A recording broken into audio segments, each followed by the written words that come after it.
Olá, sejam todos bem-vindos a mais uma aula na nossa disciplina de Mobile Design. E nesta aula vamos falar de Atomic Design, uma abordagem criada para nos ajudar a documentar e a organizar tudo que a gente desenha em elementos menores, como átomos, componentes e tudo mais. Então, vamos lá.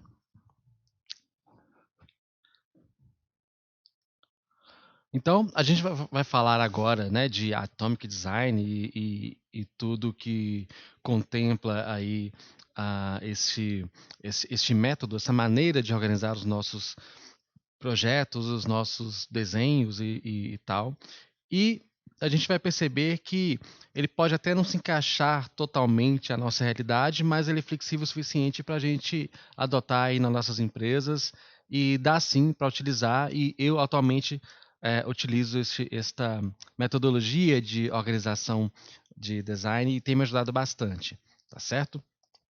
Bom, para começar, como eu disse, o Atomic Design é uma maneira de organizar tudo que a gente tem feito, né?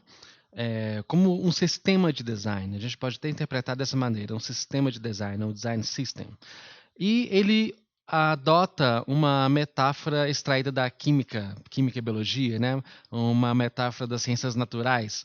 Então, você organiza os seus desenhos, né? E os elementos que você desenhou em átomos, moléculas, organismos. Agora, nesse momento, a, a metáfora com a química é quebrada, então nós temos templates e páginas, tá certo? Então vamos lá. Então, os átomos, como a gente aprendeu na escola, né, são os elementos básicos da matéria. Existem partículas subatômicas, né, como a gente bem sabe, mas aqui no nosso contexto são os elementos mais básicos de qualquer design.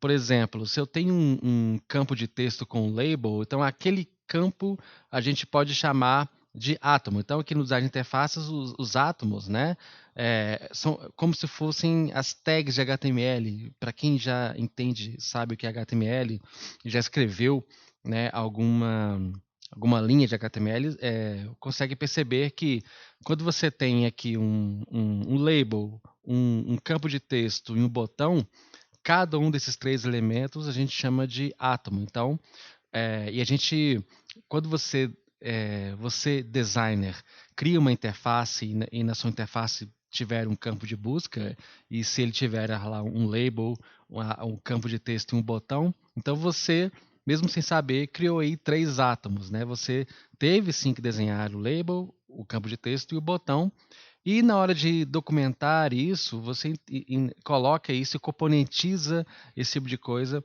como se fosse um átomo, tá certo? Já as moléculas são um conjunto de átomos, né? Átomos ligados entre si com alguma coisa, alguma característica em comum que os unem, né?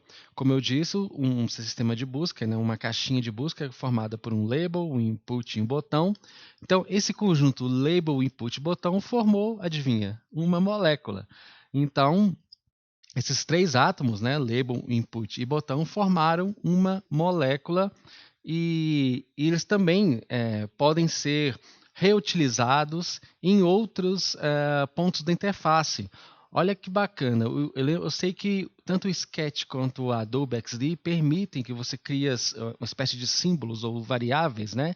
Então, se você criou aí no seu software gráfico de preferência, né, um componente como este aqui, né, uma caixa de busca, e se você dividiu ele em átomos e moléculas, como a gente está mostrando aqui, fica muito mais fácil você reutilizar esses elementos em outros pontos da interface sem perder coerência. Olha a vantagem que isso traz para o design também, para o designer e para quem vai desenvolver, né? Porque quem for fazer os códigos CSS, HTML, tem uma fonte sólida e consistente dos elementos interativos que vão aparecer na tela. Então, olha que bacana, isso ajuda também todo mundo na gestão do projeto.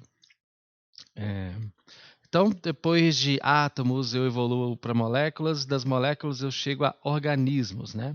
Então, a última molécula que a gente viu agora no slide anterior, né, que é essa caixinha de busca formada por 3 átomos, o label, o input e o botão, ele pode ser parte de algo maior. Por exemplo, o header de um site, né, o cabeçalho de um site, que é formado por outras moléculas também, tá certo? Igual a gente pode ver aqui, esse menu, o Home, About, Blog e Contact também, a gente pode interpretar isto como uma molécula, que é o menu de navegação.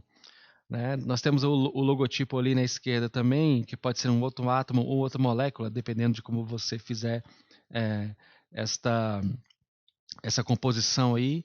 E essa linha abaixo também pode ser um outro átomo, mas tá vendo que como tudo formou um organismo, essas moléculas reunidas formaram este organismo, que no caso é o cabeçalho deste, imagino que seja um site, não acredito que seja um app, mas Search the Site, é um website mesmo comum, mas está vendo que isso tudo formou um organismo? Então é assim, é uma maneira da gente documentar o nosso design e não só documentar, eu acho, mas também de até isso ajuda até no momento de desenhar. Se você pensa o seu design ou a sua criação nesses termos, átomos, moléculas e organismo, fica muito mais fácil de deixar o seu design mais consistente quando você for desenhar outras telas e tudo mais, ok? Por exemplo, os organismos eles podem ser feitos, né, com moléculas semelhantes, né, ou diferentes também. Olha só esse exemplo aqui, né? Nós temos esse organismo aqui embaixo que é o feed, né, de produtos, né? A gente pode considerar que essa coluna aqui da esquerda é um organismo e essa parte da direita, essa coluna maior, é outro organismo feito por outras moléculas, né? Então, olha só, ah, olhando aqui para a parte da direita, essa parte maior, cada um desses produtos aqui, a gente pode sim considerar que são um conjunto de moléculas, né? Feita por átomos também. A foto é um átomo, o título do produto é um átomo, a descrição ali do produto é um átomo, a etiqueta de preço é outro átomo, e o botão, né, de abrir detalhes do produto é outro átomo. Olha como é que essa abordagem fica mais fácil. Então, uma vez que eu crio uma molécula como esse cardzinho de produtos, eu posso replicar essa molécula várias vezes, alterando algumas propriedades e pronto, o meu design fica super consistente com isso. Então, isso ajuda a gente a criar também, a desenhar produtos mais consistentes, interfaces mais consistentes. Da mesma maneira, a coluna aqui da esquerda, essa barra lateral é um outro organismo feito por outras moléculas e outros átomos também.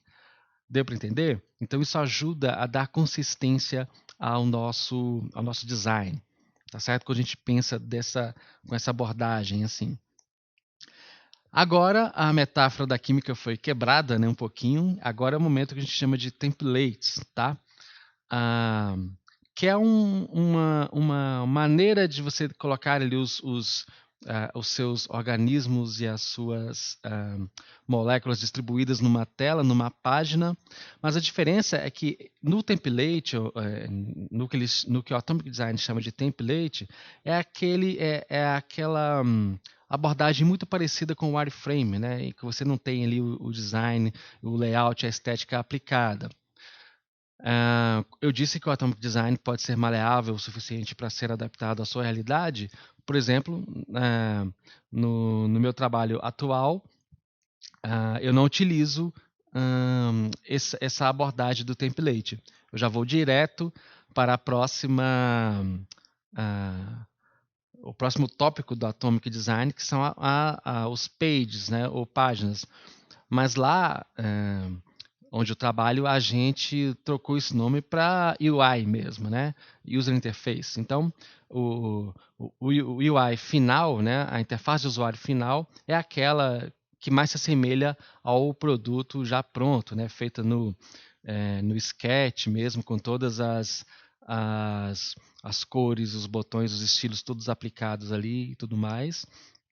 E a gente não utiliza o template como a gente viu no slide anterior.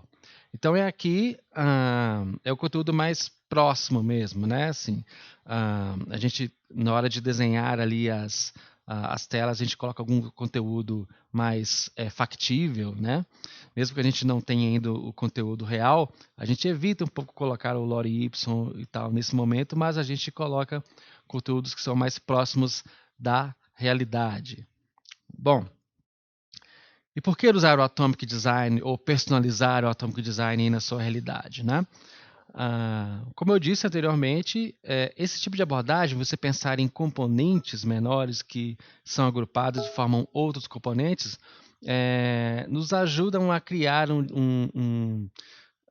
unidades que são interdependentes, né? Ou seja, que elas são independentes e que elas podem compor com outras e criar uma página, uma tela complexa, mas você quebra essa coisa em pequenas partes e essas pequenas partes podem ser reutilizadas, assim como acontece na química, né? Os átomos podem ser reutilizados em vários lugares, em vários organismos, tá certo? A ideia principal aqui é criar componentes reutilizáveis, tá certo? A própria documentação do Material Design, o Material Design do Google, né, ela utiliza um pouco essa abordagem também porque ela componentiza tudo. Numa tela como essa aqui, por exemplo, a gente pode ver 3 componentes, né? A gente pode bater o olho e falar, isso tem uma lista, tá? Mas a lista é formada por um componente chamado lista, que é o principal, né? Um outro componente chamado linha, e um outro componente chamado Listing Item Content, ou seja, que é o conteúdo da lista. E dentro da lista eu tenho essa bolinha com um avatarzinho dentro, e isso é outro componente, um outro átomo chamado avatar.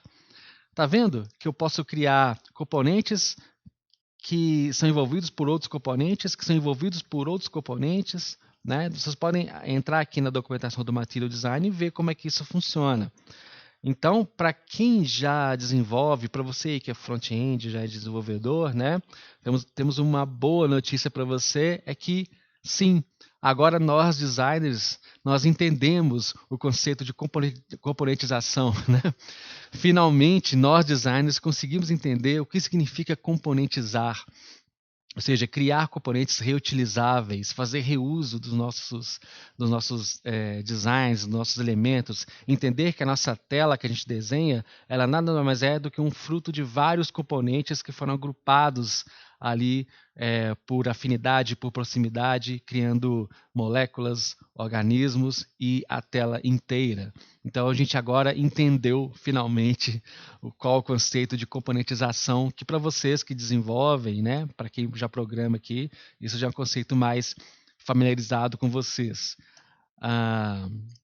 Então uma frase que está escrito lá na documentação do Material Design, que eu acho muito interessante, é essa: não desenhe telas, desenhe sistemas, né?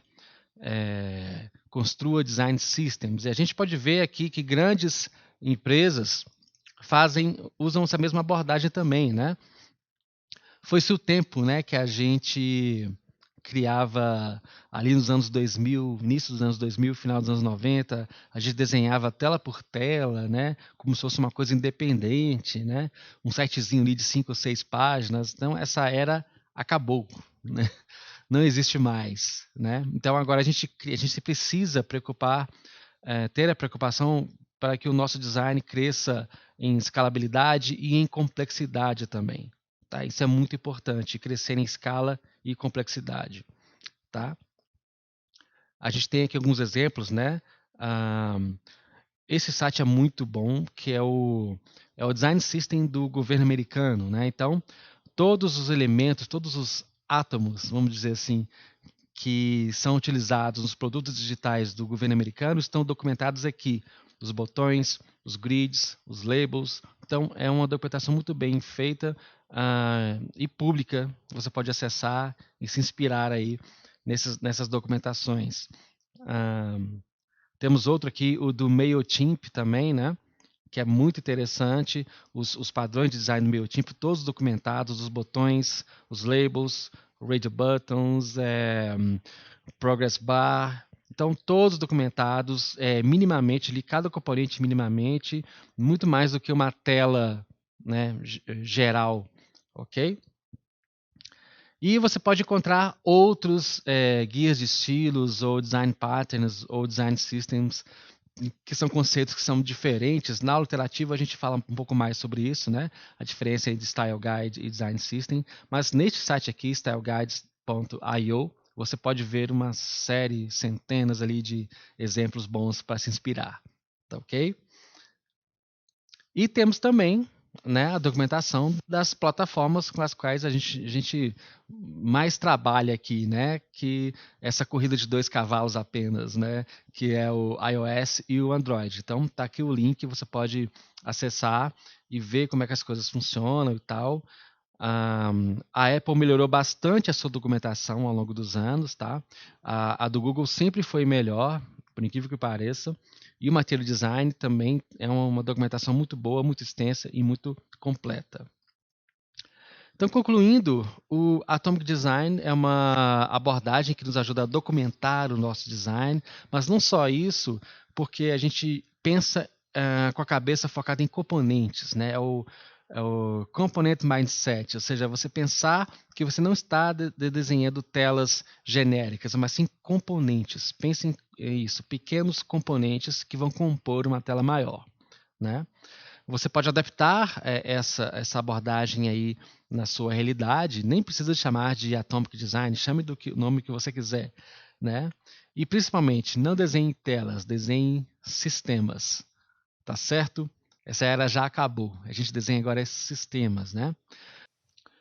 E na próxima aula nós vamos falar de mobile first, né? O crescimento dos dispositivos, né? A explosão de aparelhos no mercado, as restrições e, claro, as oportunidades que são trazidas aí pelos dispositivos móveis, tá certo? Então é isso, muito obrigado e até a próxima.